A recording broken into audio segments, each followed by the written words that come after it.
आत्मा का स्वरूप कैसा है? ज्योति पुंज। इसीलिए व्यक्ति जब शरीर छोड़ता है तो ज्योत जलाई जाती है। इसी यादगार में कि जो चैतन्य ज्योति थी वो चली गई, उसकी यादगार में वो ज्योति जलाई। तो आत्मा का स्वरूप अगर ज्योति पुंज है तो उसके पिता का स्वरूप कैसा होना चाहिए? वो भी प्रकाश पुंज है। तो जिसको हिंदू धर्म में ज्योतिर्लिंगम के रूप में माना जाता है, ज्योतिर्लिंगम, ज्योति की पूजा कैसे करें, इसलिए हिंदू धर्म में एक आकृति दे दी जिस पर मनुष्य अपनी भावनाओं को अर्पित करता है, और इसीलिए उसको कहा निराकार, जिसकी आकृति मनुष्य सदृश नहीं है लेकिन जो ज्योति स्वरूप है, इसलिए ज्योतिर्लिंगम कहा उसको। और नाम दिया सदाशिव। गुणवाचक नाम है, कर्तव्यवाचक। शिव माना जो सदा कल्याण करने वाले,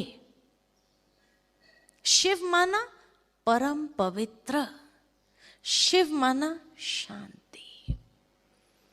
आज मनुष्य का नाम गुणवाचक नहीं हुए। किसी का नाम होगा शांति भाई, लेकिन जीवन में टेंशन ही टेंशन होगा, शांति नाम की नहीं होगी, है ना। किसी का नाम होगा त्रिभुवन और झोपड़ा भी नहीं है, त्रिभुवन।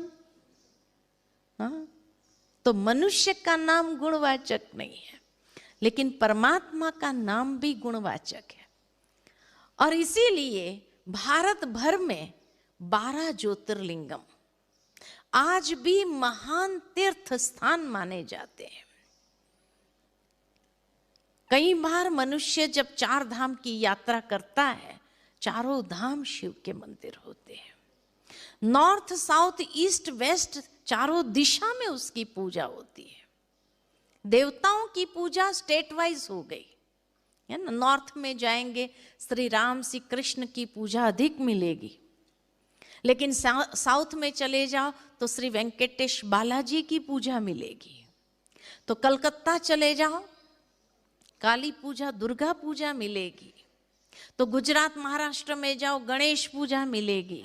तो तमिलनाडु में जाओ मुरुगन की पूजा, कार्तिकेय की पूजा मिलेगी। तो देवताओं की पूजा स्टेट वाइज हो गई, लेकिन परमात्मा की पूजा सारे भारत भर में है। नॉर्थ में जाओ अमरनाथ के रूप में उसकी पूजा होती, जो अमर आत्माओं का नाथ है। साउथ में चले जाओ रामेश्वर के रूप में उसकी पूजा होती है, जिसकी पूजा स्वयं श्री राम ने भी की। तो ईस्ट में चले जाओ काशी विश्वनाथ के रूप में मिलेगा, सारे विश्व का नाथ है। और वेस्ट में चले जाओ सोमनाथ के रूप में उसकी पूजा होती है, सोम रस अमृत देने वाला नाथ। भारत से बाहर नेपाल जाओ तो पशुपति नाथ के रूप में उसकी पूजा होती है। भारत के अंदर कोई गांव भी ऐसा नहीं होगा जहां महादेव जी का मंदिर न हो। इसीलिए उसको कहा देवों का भी देव महादेव। बाकी कोई देवी देवता का मंदिर हो या न हो चलेगा, लेकिन महादेव का मंदिर अवश्य होगा हर गांव में। इसीलिए जब शिव के मंदिर की स्थापना होती है और उस समय शिवलिंग की प्राण प्रतिष्ठा जब करनी होती है, तो शिवलिंग को द्वार से नहीं लाया जाता है। कहाँ से लाते हैं? कहाँ से लाते हैं?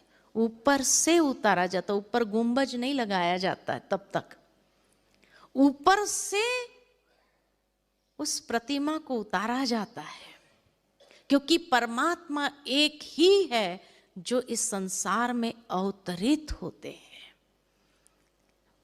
इसीलिए उसको द्वार से नहीं लाते हैं।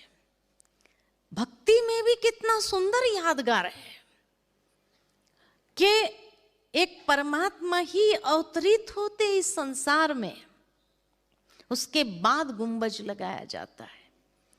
तो देवों का भी देव महादेव, जिसके मंदिरों के नाम भी गुणवाचक कर्तव्यवाचक, और यह नाथ या ईश्वर में पूरे होते हैं। अमरनाथ, बबुलनाथ, भोलेनाथ, सोमनाथ, विश्वनाथ, पशुपतिनाथ, ये ईश्वर। रामेश्वर, गोपेश्वर, विश्वेश्वर, पापकटेश्वर, महाकालेश्वर, ओमकारेश्वर, सब शिव के मंदिर है ना। महादेव, देवों का भी देव, जिसकी पूजा रामेश्वरम में श्री राम ने भी की, तो उन्हें शिव की पूजा करने की क्या आवश्यकता थी? क्या आवश्यकता थी? क्योंकि स्वयं श्री राम भी बहुत अच्छे से जानते थे कि जिसके सामने मैं युद्ध करने जा रहा हूं, रावण, जिसको अपनी शक्ति पर इतना घमंड है, वो ऐसे ही नहीं कर रहा है घमंड, क्योंकि वो शक्ति स्वयं रावण की भी नहीं है। रावण ने भी वो शक्ति कहां से प्राप्त की थी? शिव भक्त था, इसीलिए उसको भोलेनाथ कहते हैं। रावण ने याद किया तो उसको भी शक्ति दे दी, श्री राम ने याद किया तो उसको भी शक्ति दे दी, है ना। भोलेनाथ जो है, वृंदावन चले जाओ, वहां गोपेश्वर मंदिर मिलेगा, जहां दिखाते कि बचपन से श्री कृष्ण ने गोपों के साथ मिलकर शिव की पूजा की थी। जिन देवियों की पूजा करते हैं वो देवियां कौन है? तो कहते हैं असुर संहारणी शिव शक्तियां, शिव की उत्पन्न की हुई शक्तियां हैं। तो जो देवों का भी देव, देवियों का भी देव, वो है महादेव।